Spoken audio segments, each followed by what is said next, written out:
और ईवीएम के बारे में थोड़ा ज्यादा जानकारी देना है, क्योंकि मेरा बैकग्राउंड थोड़ा इंजीनियरिंग बैकग्राउंड से हूं, सेमीकंडक्टर या वीएलएसआई इंजीनियरिंग, और उसके बाद आईएएस ऑफिसर के नाते 3-4 इलेक्शन करा चुका हूं, तो दोनों तरफ से थोड़ा उसके बारे में नॉलेज है। जब आपसे पूछा गया कि काला धन मिटाना चाहिए कि नहीं, और आपने जोर से बोला हां, सरकार क्या लेके आए? नोटबंदी। जब आपसे पूछा भारत एक होना चाहिए कि नहीं, और आपने जोर से बोला हां, सरकार ने क्या किया? 370 हटाया। जब आपसे पूछ रहे हैं घुसपैठियों को बाहर निकालना चाहिए कि नहीं, और आप उतना ही जोर से चिल्ला रहे हैं हां, तो सरकार ने क्या किया? एनआरसी। तो सरकार कुछ नहीं कह रहे, आप सरकार से करवा रहे हो, क्योंकि इस तरीके से सवाल आपको पूछा जाता है कि आपको तुरंत लगता है इसमें एकदम चिल्ला के हां बोलना जरूरी है। काला धन मिटाना चाहिए कि नहीं जब आपसे पूछा, तो आप में से किसी ने यह नहीं पूछा कि काला धन होता क्या है, काला धन क्या होता है? तो जवाब आते हैं कि 2 तरीके का होता है। एक जो है जो इलीगल तरीके से, अवैध तरीके से कमाया हुआ पैसा, वो हो सकता है टेररिज्म का हो सकता है ड्रग्स बेच के हो सकता है माफिया करके हो सकता है सरकारी ऑफिसर या फिर पॉलिटिशियंस घूस या करप्शन, ब्राइबरी वो करके कमा रहे हो। ये सारा जो है अवैध तरीके से कमाया हुआ पैसे हैं, उसको काला धन कहते हैं। और दूसरे तरीके का भी काला धन है, वो है अनडॉक्यूमेंटेड, जिसका कोई डॉक्यूमेंटेशन ना हो। तो जैसे आप एक ऑटो रिक्शा पकड़ के जाते हैं और आप उसको 100 रुपया देते हैं, आपको कोई पर्ची नहीं देता, वो जो ट्रांसैक्शन है वो डॉक्यूमेंटेड ट्रांसैक्शन नहीं है। आप कहीं क्लिनिक जाते हैं तो वहां पे कई सारे क्लिनिक में आपको जो है कोई पर्ची नहीं मिलता। आप दुकान जाते हैं, कोई पर्ची नहीं मिलता। कई सारे लोगों को जो रेडी पे सब्जी बेचते हैं वो पर्ची नहीं देता, बस में चलते हैं पर्ची नहीं देता, कहीं भी नहीं होता। इंडिया के 80 से 90% जो इकोनॉमी जो है वो इनफॉर्मल इकोनॉमी है, जो बिना ये कागजात, बिना ये डॉक्यूमेंटेशन के चलते हैं, और उसमें कई सारे लोगों की आमदनी भी ठीक ठाक है। तो जब वो भी काला धन है, कोई आपको हां या ना के सवाल पूछते हैं, उसका जवाब एक दूसरा सवाल हो सकता है। उसके अगर आप सवाल पूछते, अब मजबूरी में ना रहे कि आपको हां या ना में जवाब देना ही है, नहीं। अगर काला धन मिटाना चाहिए कि नहीं आपसे पूछते और आप बोलते कि काला धन है क्या, पहले इसके बारे में बताओ, समझाइए। भारत एक होना चाहिए कि नहीं, तो आप पूछते कि भारत क्या अभी एक नहीं है क्या? घुसपैठियों को बाहर निकालना चाहिए कि नहीं, तो आपको पूछना चाहिए क्या घुसपैठिया है कौन? कोई भी चीज सरकार इसी बात से तय करते हैं कि आपके पास उसका कागजात है कि नहीं।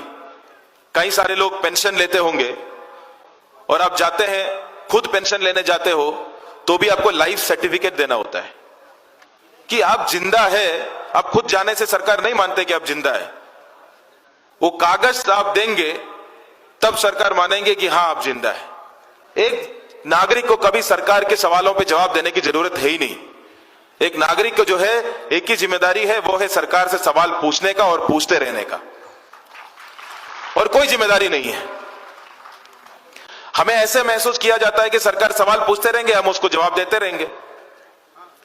अब ये कागज घुसपैठी या इलीगल इमिग्रेंट को मैं थोड़ा सा बड़ा कर दूं और ये पूछूं कि ऐसे लोग जिनके पास कागज नहीं है, क्या उनको बाहर फेंक देना चाहिए कि नहीं?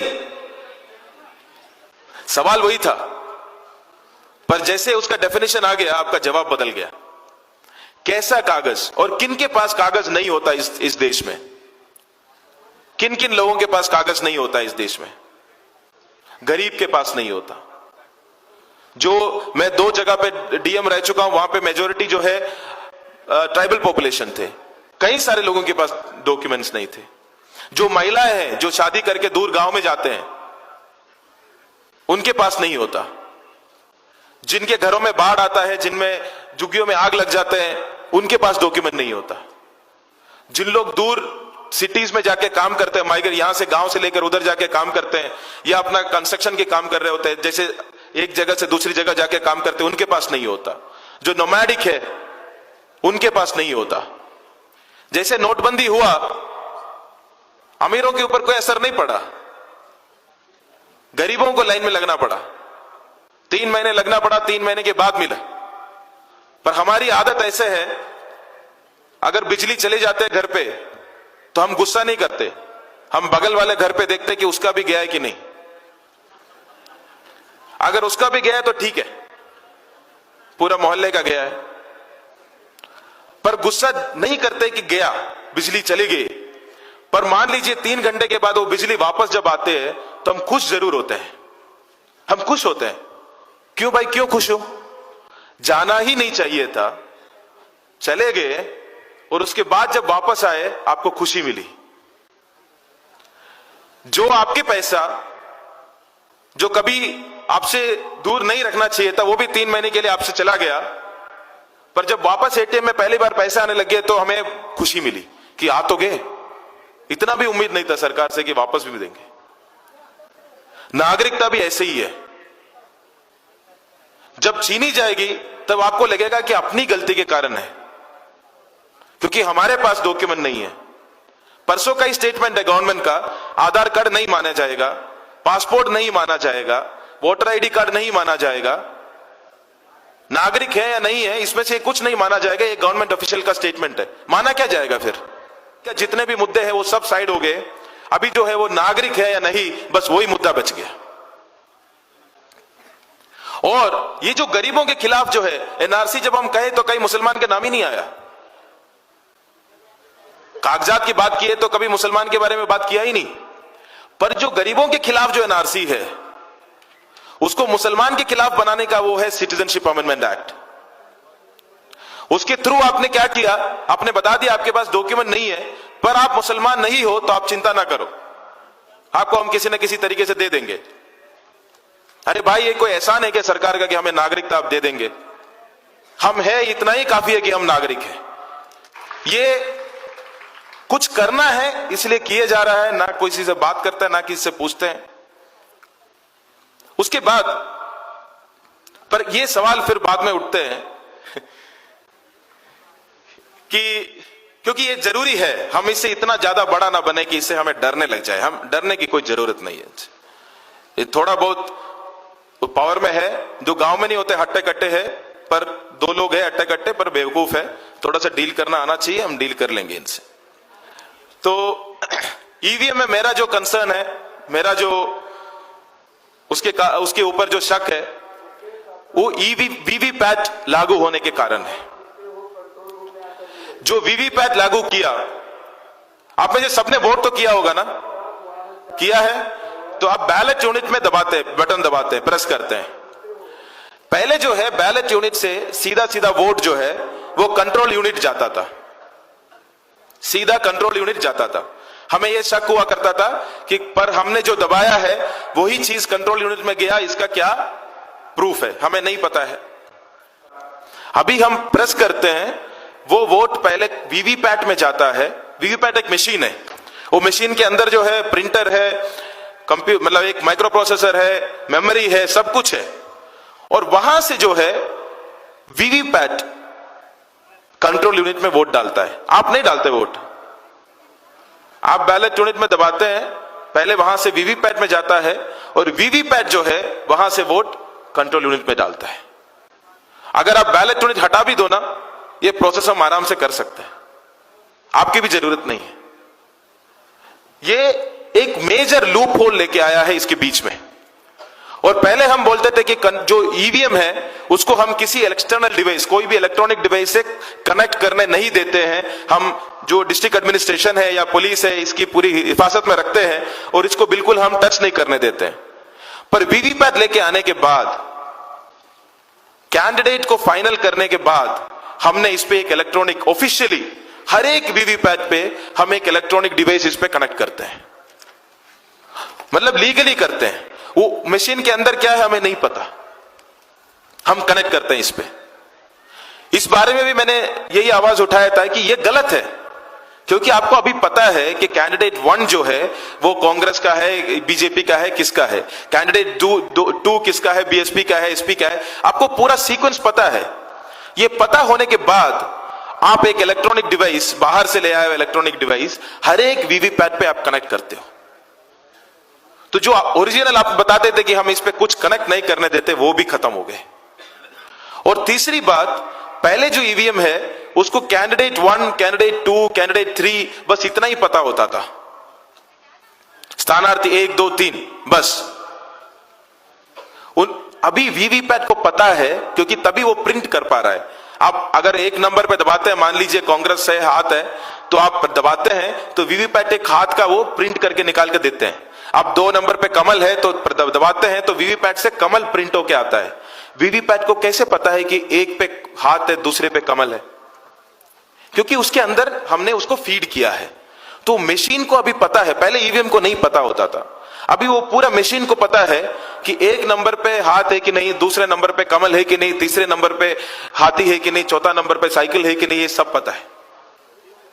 ये पूरी मशीन को अभी जानकारी है कि कौन सी सीक्वेंस पे कौन पार्टी है, कौन कैंडिडेट है। ये हर तरीके से, जिस तरीके से आप वीवीपैट को देखेंगे, और वीवीपैट को इस तरीके से आप कर सकते हैं। पहली चीज तो उसका काउंटिंग तो पूरी होती नहीं, वेरिफिकेशन तो एक दूसरे के साथ।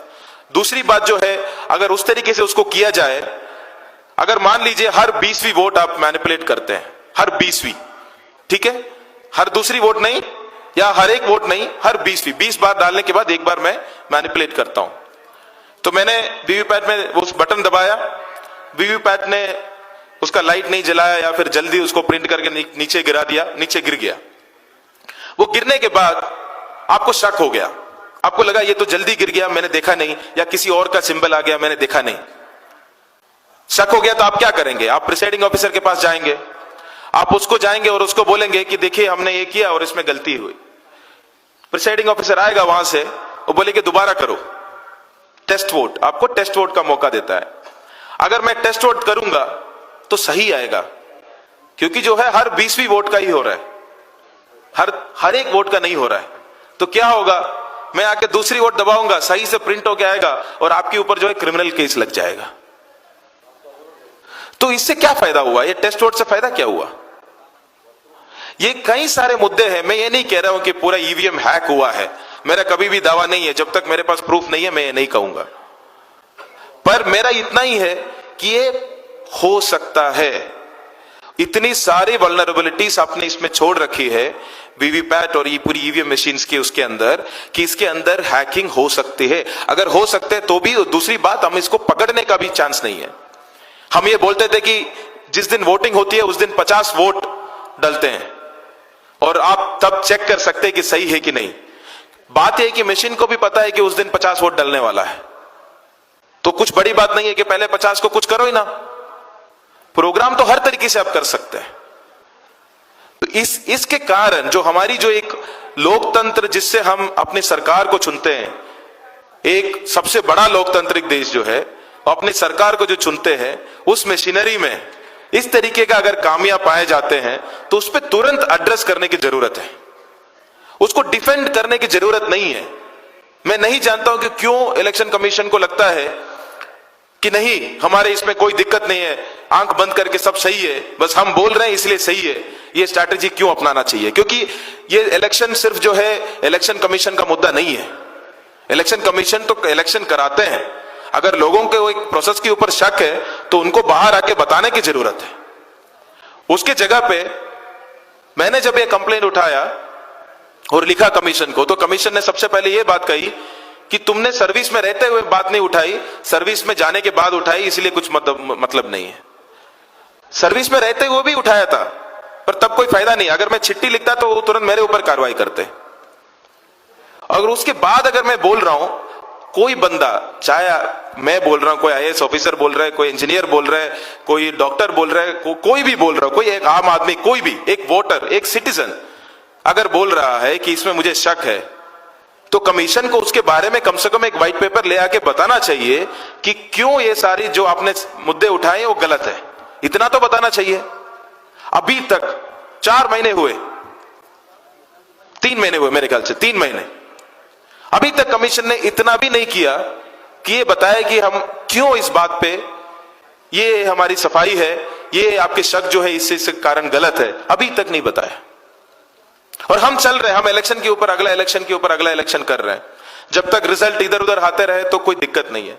बात कभी भी इस बात पे नहीं है कि बीजेपी इसको हैक करेगा या कांग्रेस इसको हैक करेगा। आपको क्यों नहीं लगता है कि चीन उस पर हैक कर सकता?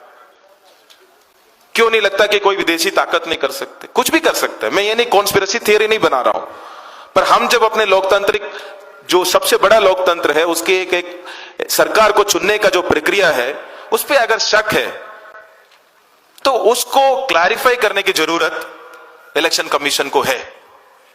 और अगर नहीं करते हैं तो हमें उनको बताना पड़ेगा कि इस तरीके से आप इलेक्शन को आगे नहीं लेके जा सकते। बहुत सिंपल बात है। आप सबको सेटिस्फाई करिए, आप सारे लोगों को बुलाइए और बताइए कि ये चीजें हैं, आप बताइए, आपके हर एक सवाल और हमारी हर एक जवाब ये है। इतना तो कहना उनकी जिम्मेदारी है। उसकी जगह पे तुम कौन होते हो सवाल उठाने वाले एटीट्यूड पे जाते हैं तो अपनी पैर पे कुल्हाड़ी मार रहे हो और किसी नहीं। हमारी अपनी देश की मुद्दा है। तो और ज्यादा कुछ नहीं कहूंगा। एक दो चीजें थोड़ा शायद हो सकता है कि आप नाराज हो मुझसे, पर मैं कहना जरूर चाहूंगा। वो है कि हम कोई भी आइडियोलॉजी करते हैं तो किसी को भी उसका अंत में ऐसा ना हो कि किसी को नफरत कर बैठे हम। जब हम अपनी आइडियोलॉजी, अपनी सिस्टम, अपनी सॉल्यूशंस चुनते हैं तो निरंतर यह प्रयास करें कि उसकी जो सॉल्यूशन तक जब हम पहुंचते हैं उसके अंत में एक भी इंसान को, किसी को भी उसके अंदर नफरत जो है, किसी को नफरत की नजर से हमें देखने की जरूरत नहीं पड़नी चाहिए।